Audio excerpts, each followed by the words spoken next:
প্রধানমন্ত্রিত্ব দিয়ে আমাকে নিতে পারে নাই, ফাঁসি কাস্টে আসামি দিয়ে আমাকে নিতে পারে নাই। ক্ষমতার দিনগুলোতে আওয়ামী লীগ শেখ মুজিবের মৃত্যু নিয়ে আবেগের ব্যবসা করেছে। শুধু তাই নয়, 15 আগস্টকে তারা ব্যবহার করেছে নিজেদের রাজনৈতিক প্রতিপক্ষ জেনারেল জিয়াউর রহমানের বিরুদ্ধে কুৎসা রটনার কাজে। কিন্তু মুজিব ও তার পরিবারের মৃত্যুতে শহীদ জিয়ার ভূমিকা কি? আজকের ভিডিওতে আমরা উন্মোচন করব গোপন ইতিহাসের সেই চাঞ্চল্যকর পর্দা। জানাবো 15 আগস্টের সেই ঝড়ো রাতে ঠিক কি ঘটেছিল, প্রেসিডেন্ট নিহত হওয়ার খবর শুনে জিয়াউর রহমান কি বলেছিলেন, আর কিভাবে সত্যকে আড়াল করে একজন জাতীয় নায়ককে খলনায়ক বানানোর অপচেষ্টা করা হলো। প্রশ্নগুলোর উত্তর একে একে সব ভিডিওতে দেখতে পাবেন। 1975 সালের 15 আগস্ট তৎকালীন প্রেসিডেন্ট শেখ মুজিব তার পুরো পরিবার সহ নিহত হন। ঘটনার গভীরে যাওয়ার আগে আমাদেরকে বুঝতে হবে 1975 সালের আগস্ট মাসের প্রেক্ষাপট কেমন ছিল। 1971 সালের মুক্তিযুদ্ধের পর দেশের মানুষ যা আশা করেছিল বাস্তবতা পেয়েছিল তার ঠিক উল্টো। গণতন্ত্র বাতিল করে প্রতিষ্ঠা করা হয়েছিল একদলীয় শাসন ব্যবস্থা, বাকশাল। মানুষের বাক স্বাধীনতা কেড়ে নেওয়া হয়েছিল, সংবাদপত্র বন্ধ করে দেওয়া হয়েছিল, আর রক্ষী বাহিনীর অত্যাচার এবং ভয়াবহ দুর্ভিক্ষের কারণে পুরো দেশ পরিণত হয়েছিল এক নিঝুম শ্মশানে। এমনকি শেখ মুজিবের ঘনিষ্ঠ সহচর ও স্বাধীনতার সংগ্রামের অন্যতম মূল কারিগর তাজউদ্দিন আহমেদও তৎকালীন সরকারের এই একনায়কতন্ত্রে বিরক্ত ও হতাশ হয়ে পড়েছেন। গোটা দেশে যখন ক্ষোভের দাবানল জ্বলছিল, তখন সেনা বিভাগের একদল জুনিয়র কর্মকর্তা চরম সিদ্ধান্ত নিতে বাধ্য হন। 15 আগস্টের সেই রাতে ধানমন্ডি 32 নম্বরের বাড়িতে যা ঘটেছিল তা মূলত একদল সেনা কর্মকর্তার অতি উৎসাহী এবং বেপরোয়া পদক্ষেপ। তাদের প্রাথমিক পরিকল্পনা কিন্তু মুজিবকে পরিবারসহ দুনিয়া থেকে সরিয়ে দেওয়া ছিল না। তারা চেয়েছিল শেখ মুজিবকে ক্ষমতাচ্যুত করে বিচারের মুখোমুখি করতে। কিন্তু পরিস্থিতির ভয়াবহতা এবং বিশৃঙ্খলা সেই রাতকে এক করুণ পরিণতিতে নিয়ে যায়। কিন্তু প্রশ্ন হলো, এই পুরো ঘটনার সময় সামরিক বাহিনীর শীর্ষ নেতৃত্বে কি করছিল, আর জিয়াউর রহমানের অবস্থানই বা কোথায় ছিল? আসুন ঘটনার দিন ভোরে ফিরে যাওয়া যাক। ধানমন্ডি 32 নম্বরের বাড়িতে যখন গোলাগুলি শুরু হয়, তখন সেখানে কর্তব্যরত ছিলেন মুজিবের ব্যক্তিগত সহকারী AFM মুহিতুল ইসলাম। 2010 সালে বিবিসি বাংলাকে দেওয়া এক সাক্ষাৎকারে মুহিতুল ইসলাম নিজেই স্বীকার করেন, গোলাগুলি শুরু হওয়ার পর শেখ মুজিব নিজেই নিচে নেমে টেলিফোনের রিসিভার হাতে নিয়েছেন। তিনি পরিস্থিতি ততক্ষণে সম্পূর্ণ নিয়ন্ত্রণের বাহিরে চলে গিয়েছিল। অন্যদিকে সেনাবাহিনীর উপসেনাপ্রধান জেনারেল জিয়াউর রহমান তখন তার নিজ বাসভবনের সম্পূর্ণ বেখবর অবস্থায় ছিলেন। ঘটনা জানাতে মেজর রশিদের নেতৃত্বে একদল সেনা সদস্য লেফটেন্যান্ট কর্নেল আমিন আহমেদ চৌধুরী এবং কর্নেল শাফাত জামিলকে সাথে নিয়ে সোজা চলে যান সেনানিবাসী জিয়াউর রহমানের বাড়িতে।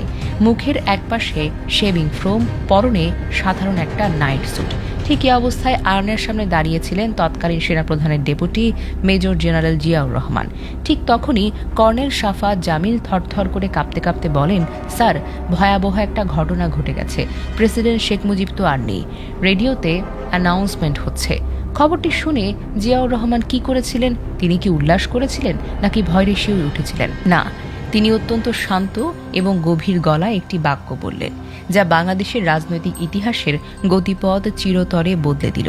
তিনি ইংরেজিতে বলেছিলেন, so what, let the vice president take over, you have nothing to do with politics.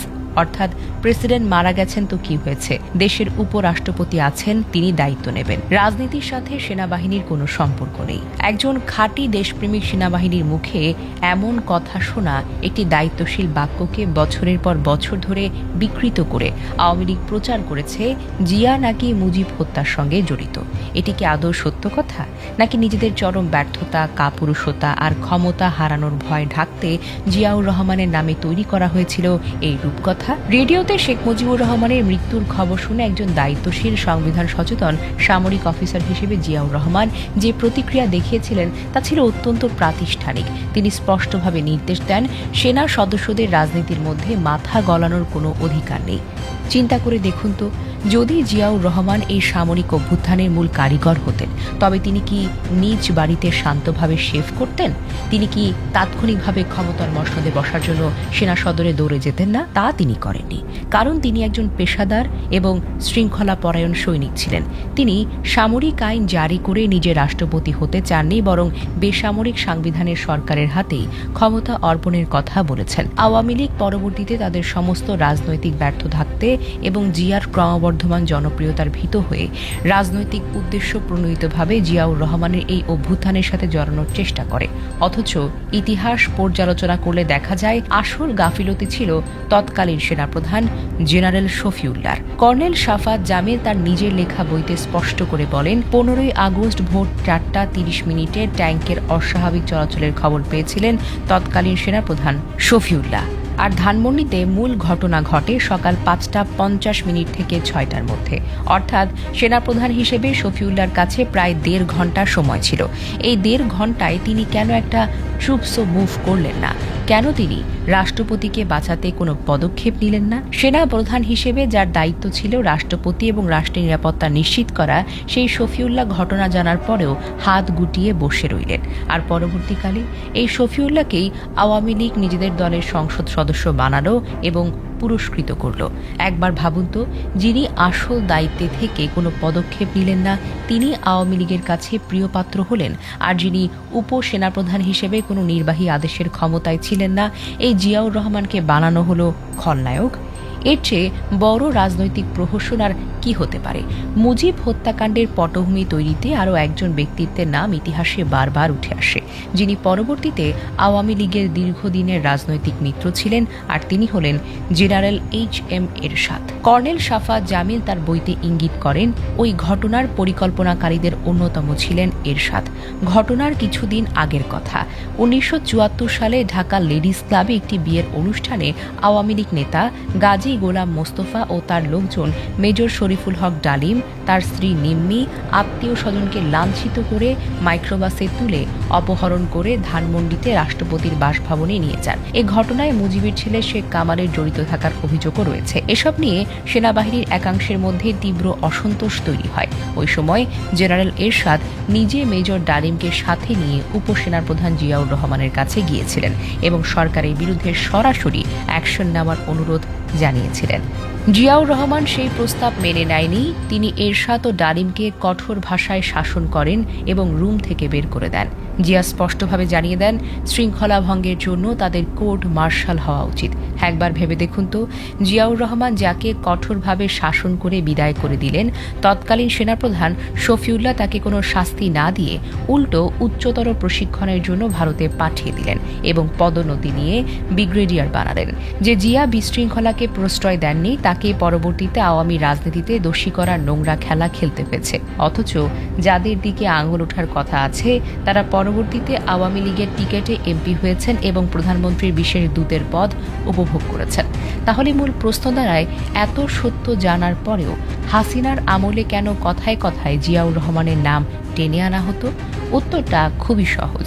Ziaur Rahman যদি পরবর্তীতে বাংলাদেশের হাল না ধরতেন, তিনি যদি তিল তিল করে ধ্বংস হয়ে যাওয়া একটি জাতিকে পুনরায় সংগঠিত না করতেন, তিনি যদি বহুদলীয় গণতন্ত্র ফিরিয়ে না আনতেন এবং বাংলাদেশ জিন্দাবাদ ধ্বনি দিয়ে জাতীয়তাবাদী রাজনীতি ও বিএনপি গঠন না করতেন, তবে হয়তো আওয়ামী লীগ কখনোই তার নাম উচ্চারণ করত না। জিয়াউর রহমানের অসাধারণ জনপ্রিয়তা, সততা, দূরদর্শিতা এবং দেশপ্রেমী ছিল প্রতিপক্ষের সবচেয়ে বড় ভয়ের কারণ। সাধারণ মানুষ যখন দেখল বাকশালের ধ্বংসস্তূপ থেকে জিয়াউর রহমান দেশকে এক সমৃদ্ধ ও সম্মানিত জায়গায় নিয়ে যাচ্ছেন, তখন শুরু হলো ইতিহাস বিকৃতির নিকৃষ্টতম ষড়যন্ত্র। শাফাত জামিলের বই থেকে শুরু করে তৎকালীন নিরপেক্ষ প্রত্যক্ষদর্শীদের বিবরণ, কোথাও জিয়াউর রহমানকে মুজিব হত্যার সাথে জড়িত থাকার কোনো প্রমাণ মেলেনি, বরং প্রতিটি নথিতে প্রমাণিত হয়েছে তিনি ছিলেন একজন সৎ, সুশৃঙ্খল এবং সম্পূর্ণ নির্দোষ সামরিক কর্মকর্তা। প্রিয় দর্শক, সত্যকে কখনো চিরতরে চাপা দিয়ে রাখা যায় না। সত্যের আলো একদিন না একদিন উদয় হবেই। ইতিহাস সাক্ষী, জিয়াউর রহমান কোনো চক্রান্তকারী ছিলেন না। তিনি ছিলেন সংকটময় মুহূর্তে দেশের এক অবিসংবাদিত কাণ্ডারি। পরিস্থিতির বিচারে 15 আগস্টের সেই ভোররাতে জিয়াউর রহমানের বলা বাক্যটিকে একজন দায়িত্বশীল সেনা কর্মকর্তার নিখুঁত প্রতিক্রিয়া ছিল না, নাকি রাজনৈতিক উদ্দেশ্যে তার এই বক্তব্যকে বিকৃত করা হয়েছে? আপনার কি মনে হয়? আপনার মূল্যবান মতামত নিচে কমেন্ট বক্সে জানান।